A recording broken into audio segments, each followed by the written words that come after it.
This is a big one. This is one that permeates our society. This is one that is interwoven into a lot of proclaimed churches.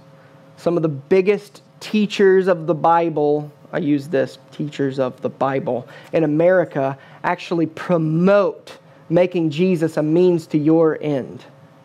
But as Jesus shows us here, a Christian stops making Jesus a means to your end. Here's what I mean. When Jesus calls these men to himself, notice, he calls them to leave their family, Zebedee, their friends, the hired servants, and careers, fishing. He calls them to leave these things behind. Leave them, follow me. Jesus said to them, follow me, I'll make you become fishers of men. And immediately they left their nets and followed him. Then verse 20, and immediately he called James and John, and they left their father Zebedee in the boat with the hired servants and followed him. Now, family in first century Israel was the most important thing there could be. Family in these days that's as important as it could be. I'm going to carry on my father's business. I'm going to take care of my family. This is as important as it got. And Jesus called them, leave your family, follow me. Now in 21st century America, family, really, no one gives a flip. For the most part, no one cares. We live in a highly individualistic culture, and we don't really determine what we do out of how will it affect my parents? How will it affect my sisters? How will it affect my brothers? A lot of times we don't think anything about that. We just think, what's best for me? Which college do I want to go to? Which job do I want to work?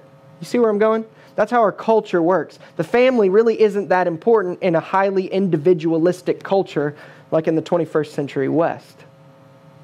But careers are.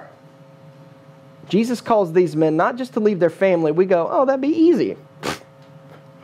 Jesus calls them to leave the very thing that most people in our country define themselves as or with, our job, what I do, what career I've got. A lot of pastors do the same thing. That's why their Twitters and their Facebooks are all called Pastor so-and-so. It's like, come on, man. Like, yeah, you're a pastor. That's great. God's called you to lead and shepherd the church. But why do you have to insist on everyone calling you pastor? A lot of people identify themselves by what they do, what their job is. Jesus says, leave your job. Follow me.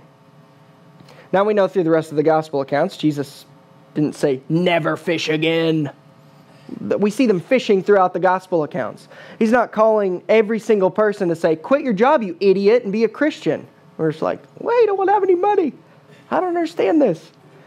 What Jesus is doing when he calls these men, hear me, when Jesus calls these men to leave their family, to leave their friends, to leave their jobs, Jesus is communicating a very, very important reality.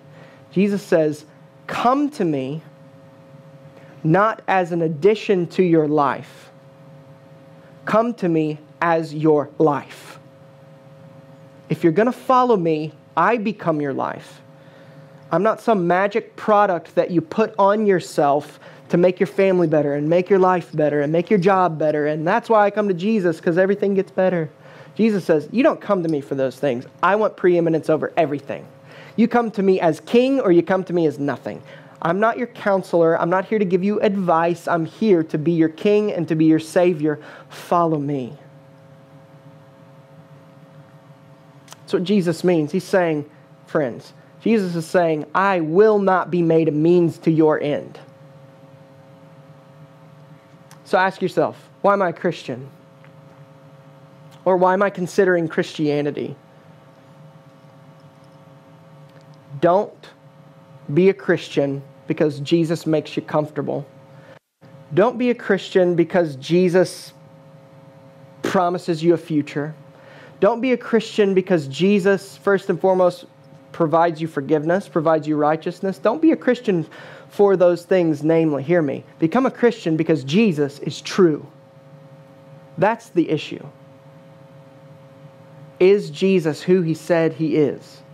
Did Jesus do what he said he did? That's the basis for which all of us need to come to Jesus. Not as well, I really like the things that Jesus provides, so I'm going to become a Christian. Was it true or is it not? If Christianity is true, it's of infinite importance. If it's not true, it's of no importance. It can't be of moderate importance. It's either Jesus is everything or he's nothing. You don't come to him as a product. You come to him as king. Jesus is not this God in the sky that comes to give you all your treasures. Jesus is the treasure. The good news of the gospel is that we get Jesus. We come to him as king. That's why he calls us. At one point, he sees a huge crowd following him. Jesus turns to them and said, unless you hate your father and your mother, unless you hate your brothers and your sisters, unless you hate your wife, unless you hate your children, you cannot be my disciple. It's like, what? What does that mean? Jesus is not calling us to hate actively. I mean, it's obvious. We're commanded to love our enemies. Love your neighbor as yourself. Love the Lord your God with all your heart, soul, mind, and strength. Love your neighbor as yourself. Love your enemies. What is Jesus saying hate for? Is he contradicting himself? He's not calling us to hate our family, those people, actively. He's calling us to hate them comparatively.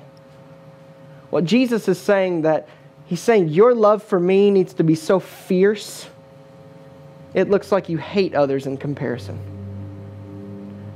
It's what Jesus did to make sure that we don't come to him as a product. We come to him as king, or we don't come to him at all.